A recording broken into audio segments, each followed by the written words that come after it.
iniimbestiga nila na itong Duwagcom kay Tatay Digong. O, ito po sagot niya. Actually, wala eh. Wala kaming nare-receive. Wala silang nare-receive. Sabi nga ng Quadcom lead chairman, even if they write to us, we cannot comply because... Ito, ha? Ano sabi? Pero kahit sumulat ang ICC sa amin, hindi kami pwedeng mag-comply. Parang si BBM, ano? Ha? Yung tono na itong mama na ito, yung tono ng Quadcom, parang si BBM. Hindi kami susunod sa ICC. We will not cooperate sa ICC. We will not lift a finger. And yet, pininger-finger nitong Marcos na ito, ang ICC. Tingnan nyo ito si ano. Ano sinasabi? We will not comply kahit sulatan kami ng ICC. We're not a member of the ICC anymore. Pero yun nga. Pero hindi kami member ng ICC. Hindi na tayo member ng ICC. So hindi nyo kami pwedeng utusan. Marcos na Marcos ang Quadcom, di ba? Pareha silang duwag. Duwagcom talaga itong Quadcom. All the documents are public already. All you have to do is to access the hearings, no? Di ba? Parang hindi kami magko-comply. Pero, nasa social media naman yan. Pinalabas naman yan. So, kailangan lang nilang mag-research at kunin. May punto naman. Tama naman yung sinasabi nitong mama na ito. Pero, di ba? Parang tono ni BBM na BBM. Pareha sila, sabi ni BBM, hindi kami nag-comply sa ICC. Pero, sumunod kami sa red notice ng Interpol. Niloloko nyo talaga taong bayan, ha? Kayo ang dapat fake news. Ibig sabihin, ganun din yung pinaikot-ikot nyo lang eh. Kasi pwede nyo namang sabihin, hindi nyo pwedeng gamitin yan. Diba? Kahit na nasa social media yan, oo, hindi natin sila mapipigil kung magagamit yun, pero posibleng walang bearing po yan. Diba? Ibig sabihin, itong mga ito ay talagang duwag lamang. Duwag na aminin na sila talaga ay nagko-cooperate sa ICC. Pero parang nilalatag, pero teka muna, ICC ganyan ang gawin ninyo. Meron na sa social media, isundan nyo na lang. Diba? So, again, takot sa ICC itong mga ito. Kasi yung tono nila, kunwari, hindi susunod sa ICC, pero yung gawa nila, sumusunod sa ICC. Ay, syempre, follow the leader, di ba? In the YouTube, Facebook, and all the social media, all are already in the social media. Everything, no? And in fact, all you have to do is turn on your internet and you can see from the first meeting of Quadcom to the final meeting. So, no need because these are considered public documents already. Di ba? Kadaling kasabihin eh. Di ba? Hindi nyo pwedeng gamitin. We don't allow you to use it. Di ba? Pwedeng ganun, di ba? Parang si Marcos, pwede niya namang sabihin, we will not cooperate to ICC.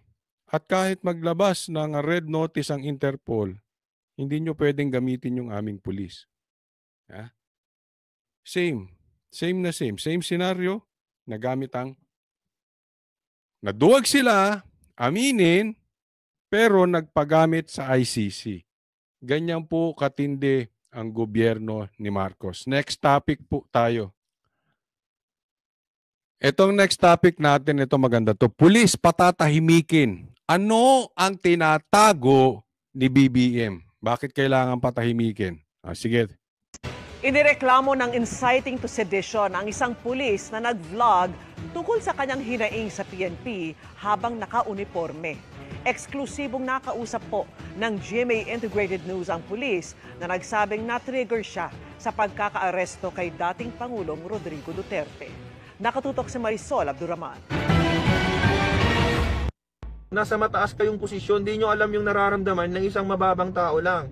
Galit si Ito ha. Kayo na lang, okay? Kayo magtanong. Kasi meron din ako mga nakakausap na pulis, okay? Pero kayo mismo, ha? Huwag niyong paniwalaan 'to sinasabi ko. Kayo personally, tanungin niyo ang mga kaibigan ninyong pulis. Tanungin ninyo yung mga malalapit sa inyong pulis na alam ninyo ay hindi bias. Tanungin ninyo kung tama yung ginawa kay Tatay Digong. Tanungin ninyo kung tama pa ba ang ginagawa ng gobyernong ito. Tanungin ninyo kung sila ay masaya kay Torre. Tanungin ninyo kung tama ang ginawa ni Torre. Tanungin ninyo kung masaya pa sila sa gobyerno. Palihim ninyong tanungin. At ako, in my opinion, kasi yung mga tinanong kong pulis ang sinabi hindi. Sa lahat ng sinabi ko, ang sagot nila hindi. Sa katunayan, may nagsabi pa nga sa akin na maybe 95% ng pulis sinasabi mali yung pagkakaaresto kay PRRD. Hindi sila sang-ayon sa ginagawa ni Torre. But again, huwag niyo akong paniwalaan. Kanya-kanya po tayo. Kayo magtanong mismo. Alam ko, bawat isa sa atin kahit papaano ay meron tayong kakilalang pulis or meron tayong kaklose na pulis. Kayo mga nanonood dyan, pakilagay sa comment section. Ha? Kung ano sa tingin ninyo, sagot doon sa mga tatanong ninyo doon sa pulis. Kung sila ba ay masaya pa sa gobyernong ito. Kung tama ba yung pagkakahuli at binitbit si Tatay Digong pinagbenta dito sa mga puti. Sige, pakisagot dyan sa comment section. Roman Francis Steve Fontillas sa video na ipinost niya sa social media. Habang naka-uniforme ng pulis, nagsalita siya tungkol sa prinsipyo at pag-apak sa dignidad. Ayon sa PNP, politically charged daw ang mga sinabi ni Fontillas sa kanyang mga post na tugon daw sa pagkakaaresto kay dating Pangulong Rodrigo Duterte. Sinampahan si Fontillas ng reklamong inciting to sedition, kaugnay ng Cybercrime Prevention Act sa Quezon City Prosecutor's Office.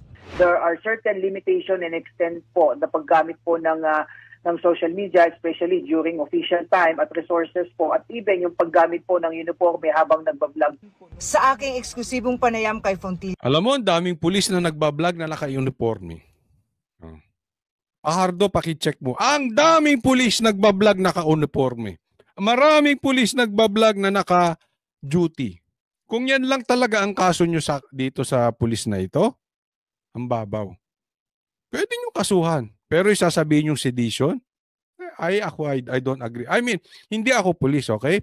Hindi ko alam kung anong sinumpaan ng mga pulis. Hindi po ako bihasa. Baka iba po ang batas ng pulis. Kasi syempre meron silang sarili nila eh. Diba? So ayokong husgahan doon. But sa aking tingin, hindi naman po dapat inaawat ang isang tao. Whether ikaw ay pulis o hindi ka pulis, abogado ka o hindi ka abogado, doktor ka o hindi ka doktor, kahit anong profesyon mo, wala naman siguro masama na maglabas ka ng hinaing ng anong nasa loob ng puso mo. Kasi hindi naman kayo robot eh.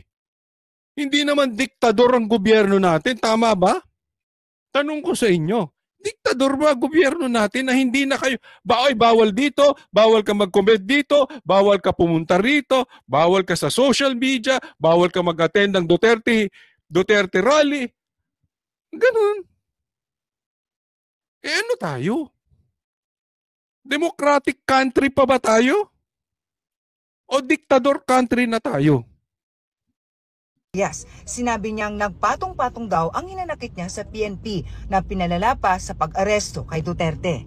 Na-trigger din ako dyan. Kasi bilang pulis, hindi ako sang-ayon sa ginawa nila. Never ako nag-udyok or nag-invite ng mga kasamahan ko na mag-aklas sa bayan kasi Yun. wala naman akong purpose na mag-aklas sa bayan. O, yun ang importante. Hindi mo naman sinasabi. Tayo naman yung nagtatawag lang tayo ng rally. Katulad nito, hindi naman siya nagtatawag din naman ng rally. Hindi rin naman siya nagtatawag mag-aklas. Di ba? Naglalabas lang siya ng saloobin. Baka mamaya bawal na makipagtalik. Baka mamaya bawal na makipag-date sa pulis. Baka mamaya pag ang ide-date mo ay maka-Duterte, bawal na. Baka mamaya bawal na kung ang syota mo taga Davao. Bawal na siguro kung ang asawa mo ay maka-Duterte. Pambihira. Ako sa akin lang, simple lang naman to, Marcos eh. Kung wala kang tinatago, hayaan mo magsalita ang mga pulis. Tao yan eh. May damdamin yan. Sa katunayan, yung mga nasa middle rank na yan, sila yung madami. Sa tingin mo, masaya sila sa galawan sa ibabaw? Hindi. Yung honest question lang. Hindi tayo nag-aano dito ng sedition ha. Tanong mo, masaya kaya yung mga nasa ibaba niyan?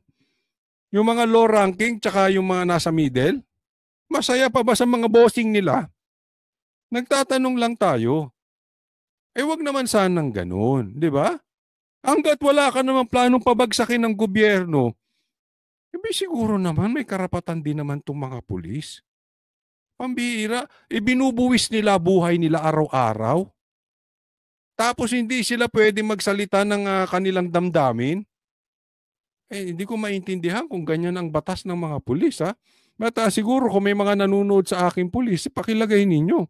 Mali ba ang aking interpretasyon? Kailangan pag sinabi nila, masaya ka. O pag sinabi nila, tama yung pagka-aresto kay PRRD, ka na lang. Oo, legal ba yun o illegal? Ano bang sagot nyo? Mga boss, mga general, ano ba sagot nyo? Legal o illegal? O legal tayo lahat. Gusto nyo laging masaya? Gusto nyo laging tama? Babalikan ko yung tanong, Marcos, ano ba yung tinatago ninyo? Kasi alam nyo, kung masasaya, yung mga nasa baba at saka yung nasa middle, wala kayong dapat katakutan kahit sila ay maglabas ng kanilang hinaing. Hindi naman kayo pinapatalsik, hindi naman nagkukudeta. Naglalabas lang na kanilang saloobin, ang kanilang damdamin. May tinatago ka ba, Marcos? Kung ikaw ay nagsisilbi ng tama sa bayan at wala kang tinatago, anong kinakatakot mo? Kung sa tingin mo tama yung ginawa ninyo kay Duterte, anong kinakatakot mo? Kung sa tingin ninyo ay wala kayong secret deal ng ICC, wala kayong tinatago, anong kinakatakot ninyo? Kahit lahat ng pulis mag-vlog ng kanilang saloobin, hanggat hindi naman kayo pinapatalsik at hindi naman nagtatawag na mag-aklas, huwag kang matakot. Kasi tama naman ang ginagawa mo. Unless, sa sarili mo, mali yung ginawa nyo kay Tatay Digong. Talagang kakabahan ka ron. Mapapraning ka ron. Baka mamaya nagmumultivitamins kayo, nasobrahan kayo sa multivitamins, lalo kayo mapapraning. Hindi ba? Bawas-bawasan nyo yung coke. Ay, totoo yan, nakakapraning ang coke ha. Pag sobra ka sa kape, nakakapraning din yun. Ako mahilig kasi ako sa kape. Magpapalpitate ka dyan. Kaya kung ikaw ay baka nasosobra ka sa multivitamins o sa Coca-Cola or sa kape, Marcos, bawas-bawasan mo. Nang hindi ka napapraning kasi parang praning ka dito. Para kang praning. Sa totoo lang. Ayusin mo yung pakikisama mo sa mga pulis at siguraduhin mong naaayon sa batas ang galawan mo, hindi lang dahil sinusunod ka ng mga general. Kung maayos ka, wala kang dapat ikatakot. Ang purpose ng vlog ko lang is to express my principles and hinaing. Masama ba yun? Sige nga yung mga nanonood nito. Masama ba yun? Pakisagot. Masama ba yung vlog nitong pulis na ito? Na sa tingin niya illegal yung pagka-aresto kay kung talaga talaga namang sa tingin niya illegal, anong gagawin? Patayin niyo yung pulis, idemanda niyo yung pulis, tanggalin niyo yung pulis, ikulong niyo yung pulis para sabihin legal? May mauubos ang pulis natin kung ganyan.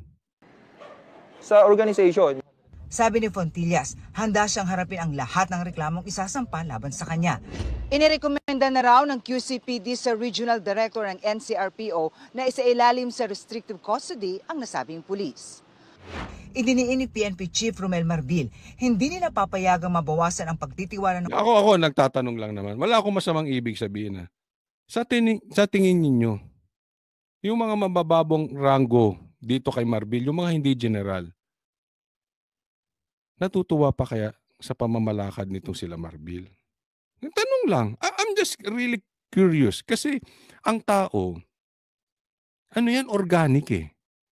Halimbawa si Tatay Digong. Pag gusto talaga ng taong bayan si Tatay Digong, meron mang tumiligsa sa kanilang kaunti, lalabas yung damdamin ng taong bayan para kay Tatay Digong. Hindi mo kailangan pilitin. Halimbawa, parang kay Marcos, kung gusto talaga ng taong bayan si Marcos, hindi mo kailangan bigyan ng ayuda taong bayan. Hindi mo kailangan pagbawalan ng taong bayan. Kung mahal ka niyan, mahal ka niyan. Pero ako naniniwala kay Baste, hindi mahal ng Pilipino si Marcos. Kaya nga, tatanungin ko rin, sa tingin ninyo to si Marbil, mahal ng ibang pulis? Hindi yung mga generals ha? Yung mga nasa ano? Lalo si Torre. Ano sa tingin ninyo? Nagtatanong lang po. ang publiko sa PNP at ang sinumang police officer na magpapahina sa integridad, serbisyo at profesionalismo ng PNP ay tatapatan ng buong puwersa ng batas. Hindi, no? Para sa GMA Ganyan na sila ngayon. So, kayong mga pulis, tahimik na kayo. Pag sinabi ni Toring talon, talon. Pag sinabi ni Marbil, luhod, luhod. Pag sinabing tahimik, shh, parang bata, shh, kayong mga noisy, quiet. Magagalit si BBM. Pag sinabi ni Toring ganun, shh, kakalad ka rin ko kayo pag kayo maingay. Yari na kayo. O, tahimik ka mga pulis. Ganon ang gustong palabasin. Tama o tamang-tama? Mali po ba? Nagtatanong lang. Ha? Pero bigyan po natin ng marangal na pakikitungo sa mga pulis. Ako naniniwala ako hindi kasalanan ng mga pulis. Kung meron mang kapalpakan na gagawa si Marbil o si Torre, I really still believe 90% ng mga pulis napapasunod lang sa mali pero matitino ang isip niyan at alam nila ang tunay na nangyayari sa bansang Pilipinas. Huwag po tayong mawawalan ng pag-asa. Next topic po tayo. Ito, pag-usapan natin. Solicitor General, hindi magre-resign. Si BBM dapat ang umalis. Pinaubayan na raw ni Solicitor General Menardo Guevara kay Pangulong Bongbong Marcos kung dapat pa ba siyang manatili sa pwesto. Kasunod yan ang pagtanggi ni Guevara na depensahan ang posisyon ng gobyerno sa pag-aresto kay Duterte. Nasa frontline na balitang yan si Maricel Halili. Si Solicitor General Menardo Guevara raw mismo ang dapat tumimbang kung nararapat pa ba siyang manatili sa Office of the Solicitor General. Ito ang sinabi ni Palace Press Officer Undersecretary Claire Castro nang tanungin kung papalitan ba sa pwesto si Guevara. Matapos magpadala ng manifestation ng OSG sa Korte Suprema kung saan tumanggi si Guevara na maging abogado o bahagi ng pagdinig tungkol sa consolidated petition na habeas corpus na Ito yan ha. Ito po ang usapin dyan. Tumanggi po ang Solicitor General na ipagtanggol sa panig nila ang gobyerno patungkol dito sa habeas corpus. Okay? Subukan po nating ipaliwanag yung habeas corpus doon sa maiintindihan po ng ordinaryong Pilipino. Ito po yung kalayaan o legality na ikaw ay dapat ay merong kang kalayaan at ikaw ay hindi dapat nakakulong. Hindi ka dapat inaresto. Okay? So, kine-question dito na mali ang pagkuha o pagkakaaresto kay Tatay Digong. At dapat ito po ay sasagutin ng Solicitor General. Pero tumanggi siya dahil para sa kanya naniniwala siya na walang jurisdiction ang ICC sa bansa natin. So I therefore conclude na ibig niyang sabihin ay walang or illegal ang pagkaka-aresto kay Tatay Digong. So, hindi siya magre-resign. Pero anong sasabihin ng Malacanang patungkol dito dahil siya po ay tumanggi ipagtanggol yung illegal. Okay, yun po yun. Ini na Mayor Baste, Congressman Pulong at Kitty Duterte. Kaugnayan ng umano'y illegal na pag-aresto sa kanilang amang si dating Pangulong Rodrigo Duterte. Si Guevara ay naging kalihim ng Department of Justice sa ilalim ng Duterte administration. Sabi ngayon ng Malacanang. Siguro po mas maganda po kung mismo si Solgen ang mag-assess sa sarili niya. Kung siya pa po ba ay nararapat na tumayo bilang Solicitor General. Mali. Sabi niya kasi dapat na ba daw mag-resign si Solicitor General. Okay? Si SG Guevara. Okay? Ang sabi ni Claire, dapat siya na i-assess niya yung kanyang sarili kung kailangan na niyang mag-resign. Ang ibig sabihin lang nito, no? Hindi na nagagawa ni SG yung kanyang trabaho dahil hindi nga niya pinagtanggol eh. Ayaw niya. Dahil yung mama may konsensya. Dahil yung mama ay may tayo. Hindi weak, may paninindigan at alam niya ang batas at alam niya ang pagkakaaresto kay Tatay Digong ay mali. So hindi niya pwedeng ipagtanggol yung alam niyang mali.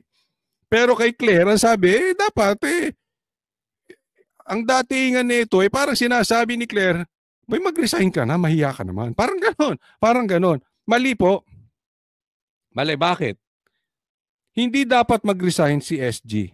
Alam niyo kung bakit? Ang dami namang kaso patungkol sa habeas corpus. Madami po. Marami siyang hinahawakan. Ang sabi niya nga sa isang interview, nasa 100 or nasa 1,000 yung hawak niyang hawak niyang kaso na ginagampanan naman niya ang kanyang trabaho bilang SG. At isa lang ito na hindi niya tinanggap dahil sa alam niyang mali. So, sa madaling salita, para sa akin, diretsuhin ko na mga kababayan ko. Si Marcos, kung gusto mong tanggalin si SG, wag mong padaanin kay Claire at dadrama-drama kayo na sasabihin nyo, i-assess mo sarili mo. Tingnan mo yung sarili mo kung karapat-dapat ka pa dyan. Hindi dapat ganun para sa akin. Magkaroon kayo ng yakballs.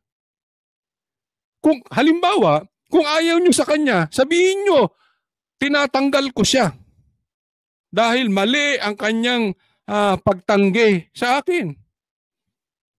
Dapat ganun.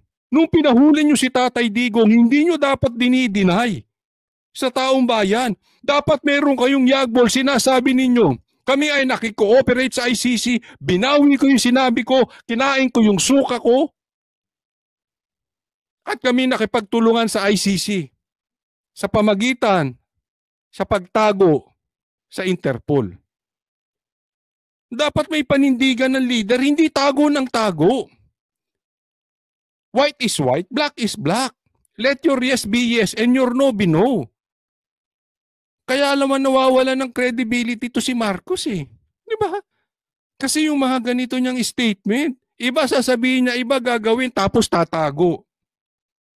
Kasi i-deny. Ayaw ng impeachment pero nagka-impeachment. Hindi pa papasukin ng ICC pero pinahuli kay Torre. Niloloko nyo ba taong bayan?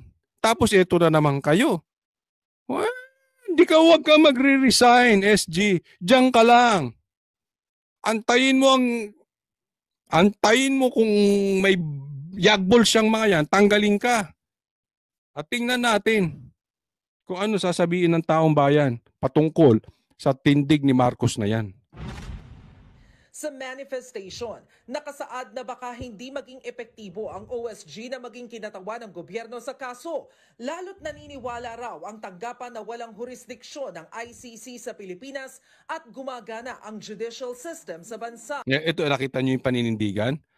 Hindi niya maipagtatanggol kasi alam niya walang jurisdiction ng ICC dito. Una. Pangalawa ay gumagana ang justice system natin. So, again, wala silang jurisdiction sa Pilipinas. First, dahil hindi na tayo member. Pangalawa, gumagana ang jurisdiction natin.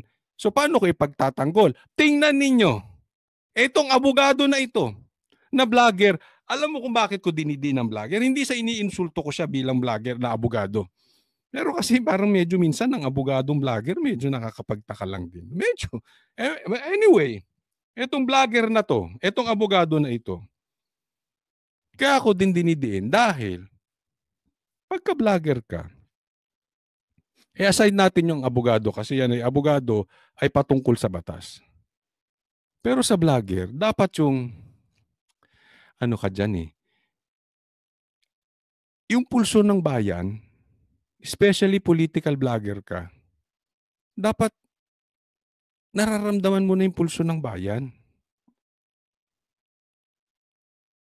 Alam mo, kahit abogado ka man or hindi, pero vlogger ka, alam mo na sa sarili mo kung ito ay political in nature.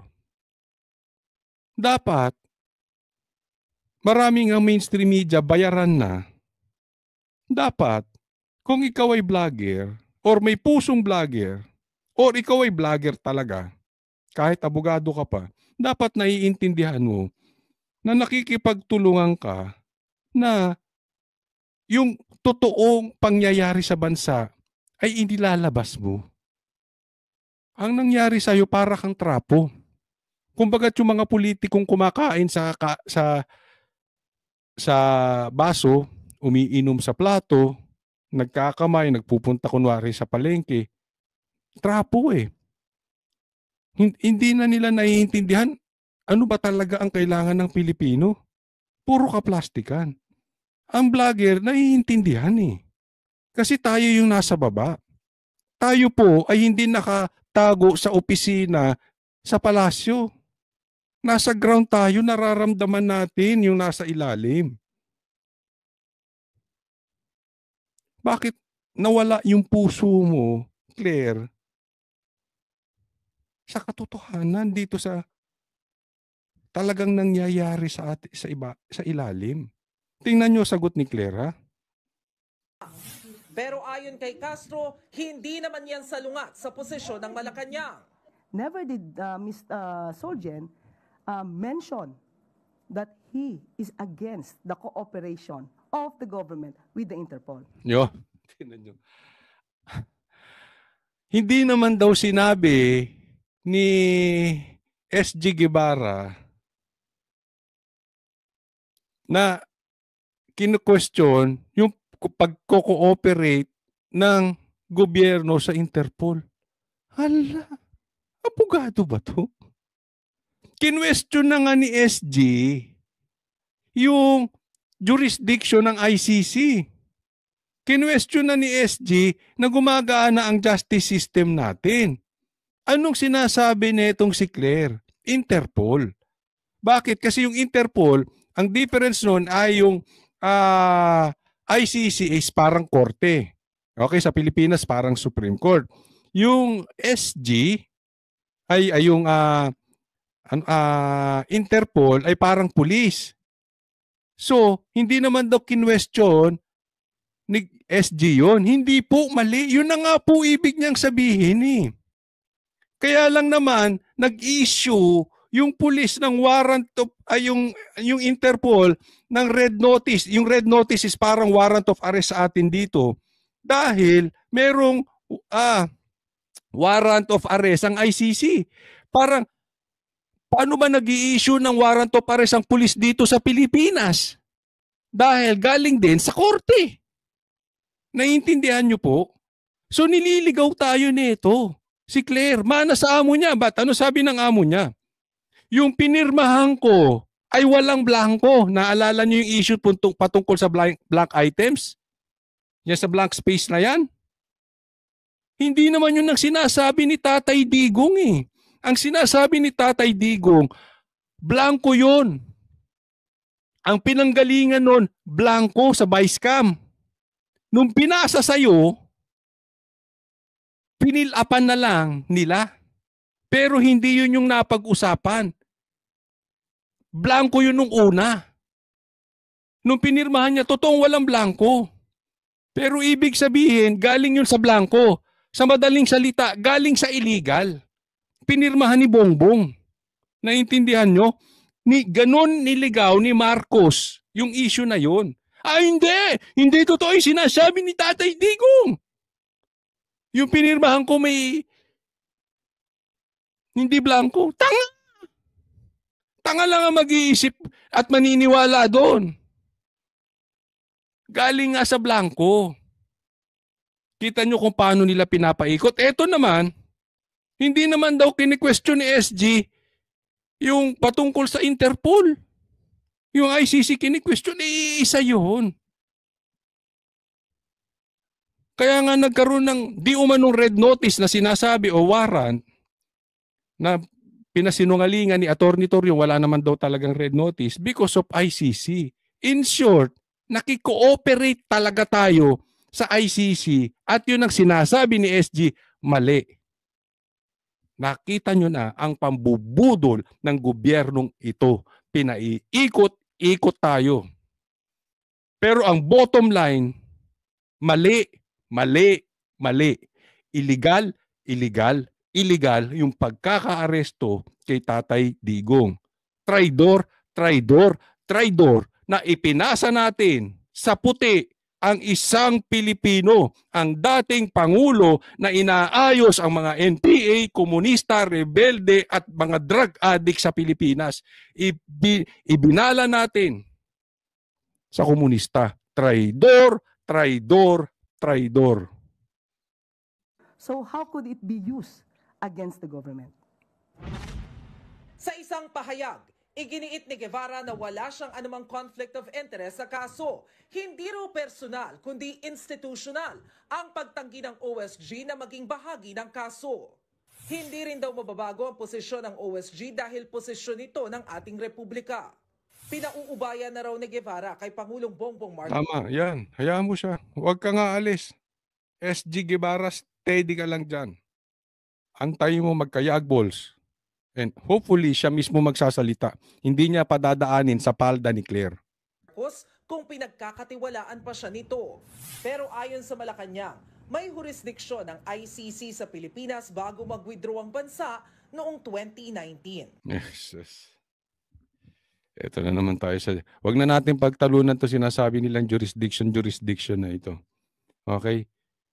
Kahit anong sabihin natin, hindi talaga sasang-ayon ang grupong Marcos sa Duterte.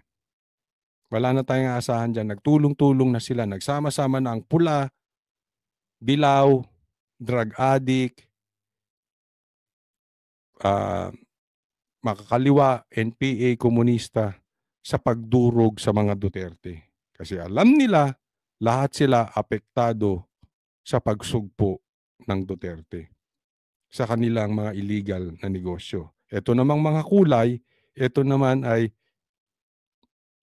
pagsugpo dahil sa gabal sa kanilang political dreams, ambitions, ang mga Duterte. Next topic po tayo.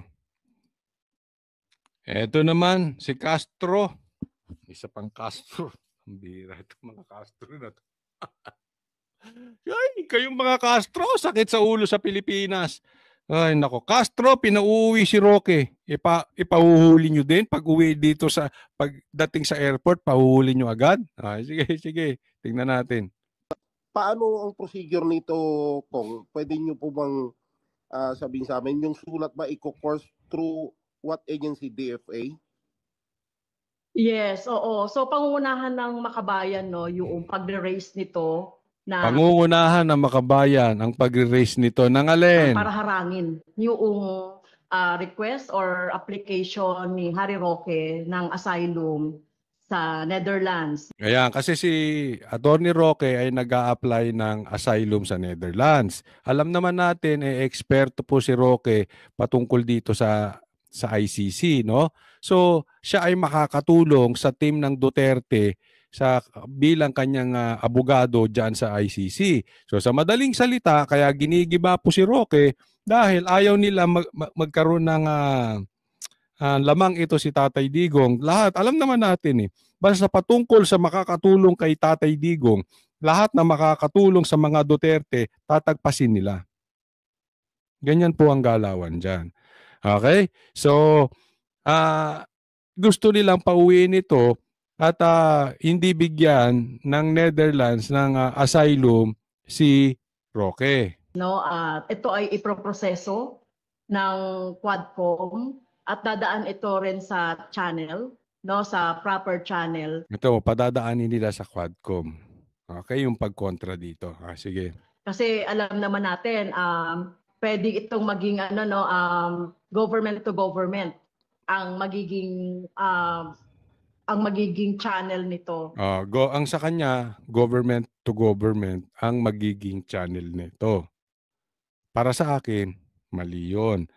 Hindi, tama po yun, pero mali yung sinasabi niya na padadaanin niya to sa Quadcom at sasabihin na dapat si Atty. Roque ay hindi bigyan ng political asylum. Una, hiyang-hiya naman ako sa iyo, Castro. Tama po ba na ikaw ay convicted child abuser? Nagtatanong lang. Hindi kita chinichismis. Totoo ba na dineklara ka na ng korte? Convicted, declared as child abuser. Totoo ba? Hiyang-hiya naman ako sa iyo, napakalinis mo. Ikaw pa talaga ang kikilos against Atty. Roque. Kakahiya ka naman. Ay, ako pala nahihiya sa iyo. Dahil sa sobrang linis mo, hindi ako makatingin sa iyo at hindi ako makadikit. You are so clean. Pangalawa, bakit Quadcom? Bakit ayaw nyo ba gamitin ng korte? Di ba? Yung Quadcom, you will investigate only in aid of legislation. Hindi ko po maintindihan. Kayo ay mag-iimbestiga lang para kayo ay matulungan makagawa ng batas.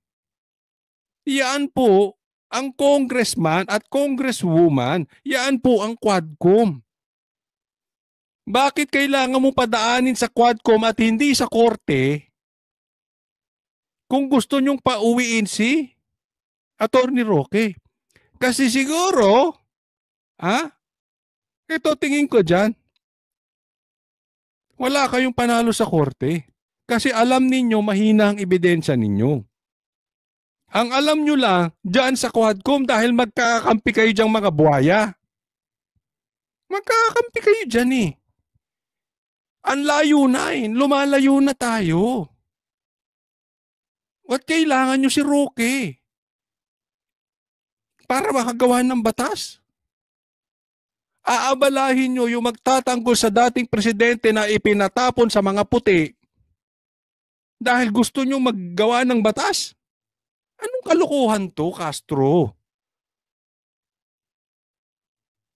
Naiintindihan pa ba nyo kung anong trabaho ninyo dyan? Naiintindihan nyo ang difference ng legislative sa judiciary? Lahat parang gusto nyong husgahan. Kung po pwede, ikulong lahat ng mga maka-Duterte. Pinakulong mo nga yung isang general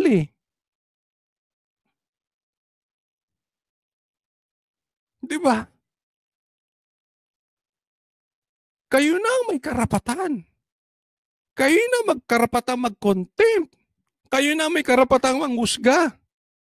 Ipinapaalala ko lang hindi kayo judge.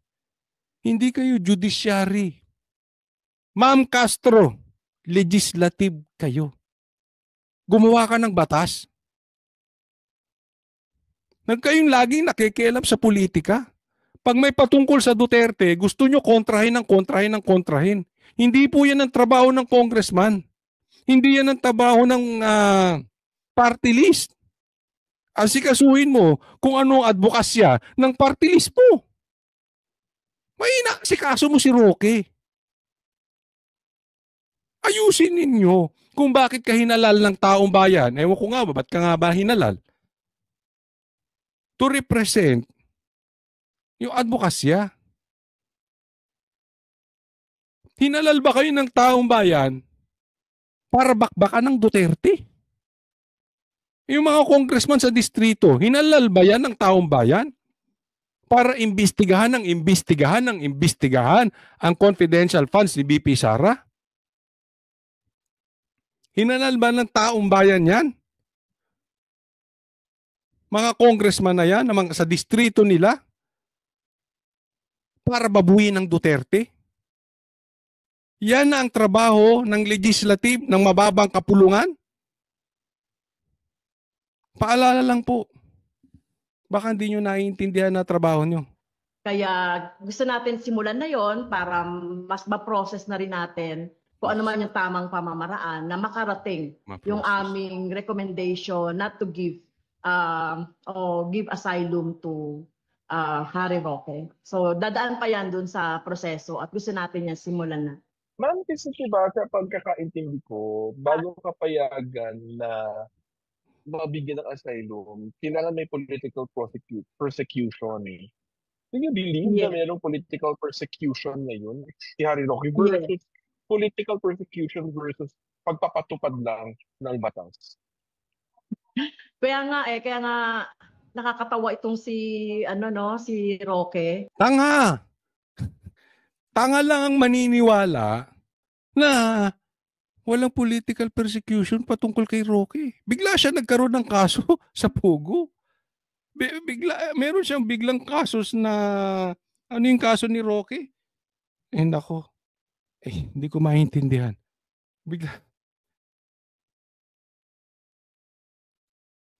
Meron pa bang tanga bukod doon sa mga panatiko ni Marcos na naniniwalang walang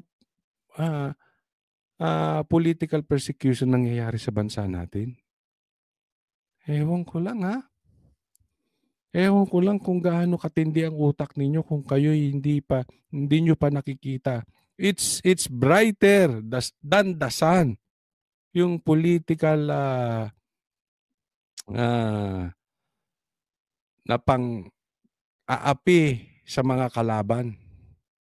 Ganyan na po katindi ngayon. Saan ba kayo nakatira? Sa Mars? Hindi nyo nakikita? Si Harry Roque, mukhang hindi niya alam ang ibig sabihin ng asylum. Kasi pangunahin na dahilan kung bakit nag-apply ng asylum ay talagang hindi tamang yung pagpo-prosecute sa'yo politically ng iyong gobyerno. Totoo yun. Yun lang naman ang asylum Magsisi ka na asylum dahil ikaw pinag-iinitan politically. Yun lang. Hindi ba? Tanong ko sa'yo, kung si Roque sobrang sip-sip kay Marcos, may kaso kaya siya? Hello? Nagtatanga-tangahan pa tayo Kaya, yung kailangan niya lang naman gawin ay maging accountable siya doon sa mga issues sa kanya ng House of Representatives, particular ng Quadcom. Makita mo, bakit sa House? Ba't sa Quadcom? Kung may kaso si Korte, si Roque, ba't di nyo kasuhan? Ganyan ang ginawa nyo kay Tatay Digong. Hindi nyo kasuhan. Puro kayo bintang. Blow up nyo pa yung number. 30,000, 40,000. Yung pala, ilan lang. Pagdating sa ICC, ilan lang. Tapos hindi naman kayo pansinin ng gobyerno na fake news. Ang bihira ang nangyayari sa Pilipinas. So, yun yung gusto niyang takasan. Yung accountability. Parehas sila nung kanyang amo na takasan nila yung kanilang accountability dito sa Pilipinas. Kaya nagsisik ng asylum. Hindi nagsik ba ng asylum katulad daw ng amo niya? Sino pinagtutunguhan nitong amo niya, yung si Duterte? Nagsik ba ng asylum si Duterte? May alam ba talaga to sa politika? ito si ano? Ano ba ito si Castro? Ba't ka ba naposisyon? Ewan ko sa iyo. Na nagtatago hindi raw harapin. Yun nga ang gusto ni Tatay Digong, harapin dito sa korte natin eh. Hindi naman siya nag-seek ng asylum sa ibang bansa. Kayo nga ang nagpadala sa kay PRRD sa ibang bansa. Saan ka ba nagpupunta? Saan ka ba pinabili ng suka? At hindi mo naiintindihan yung nangyayari sa Pilipinas. Kailan nag-seek ng political asylum si Tatay Digong? Sino ba tinutukoy mong amo niya? Di ba si Digong? Si Tatay Digong? Ang hihina talaga ng utak na ito si Castro. Pag ganito talaga ang ating mga party list, tanggalin na ang party list. Sabi ko nga, dapat ay hindi ito payagan ng bansang Netherlands. No, dahil hindi naman siya politically persecuted dito eh. Siya pa nga yung dapat na singilin, no, ng ating mga mamamayan. Hindi siya politically persecuted? Sino nagsabi? Lalong-lalo na yung mga biktima rin nung EJK dahil siya yung nagdi-defend ng ginagawang kabalbalan ni Duterte dito sa war on drugs. So pagka nagdi-defend ka ng isang kliyente mo, kung ikaw ay abogado, may kaso ka? Alam mo, Quadcom, pakausap nyo muna sa abogado to si Castro. Yung kanyang bunganga, lumalabas yung laman ng utak niya at saka nung noon niya. Ano talaga eh, sabog-sabog. Ano ba talaga? Nagmumultivitamins ka ba, Castro? Matanong ko lang. Ikaw ba ay nag-Coca-Cola rin? Mahilig ka ba sa soft drinks? Parang nasunog yung utak mo. Bawas-bawasan mo yung soft drinks. If you have a direct message lang po sa kanya, ano po yung mensahe nyo kay Attorney Harry Roque? Ano mensahe mo kay Roque? Well, sabihin ko sa kanya, Mars, umuwi ka. Naks, Mars. Naku, Mars. Nagdadalaga si Castro. Ay! Mars, umuwi ka na. Dito at harapin mo yung yung mga tinatanong ng Quadcom dito at i-clear mo yung sarili mo muna dito. No, bago ka mag-abuga-abogado kay Gulo nyo rin kausap, no? Clear mo muna yung sarili mo dito, pumunta ka dito, umuwi ka dito, bago ka mag-abuga-abogaduhan dyan. Si Roque gusto ron. Pinauuwi nyo. Si Tatay Digong gusto rito. Pinadala nyo ron. Tingnan mo anong kabalbalan niyang. Ba't hindi nyo pahuli sa ICC tas doon nyo litisin? At tutalan doon na si Roque. Tapos si PRRD pauwiin nyo rito. Ang gulo-gulo nyo, yung gustong umuwi, ayaw nyo pauwiin. Yung ayaw umuwi, pinauuwi nyo. Ano ba naman kayo? Pambira itong mga ito. Bawas-bawasan nyo.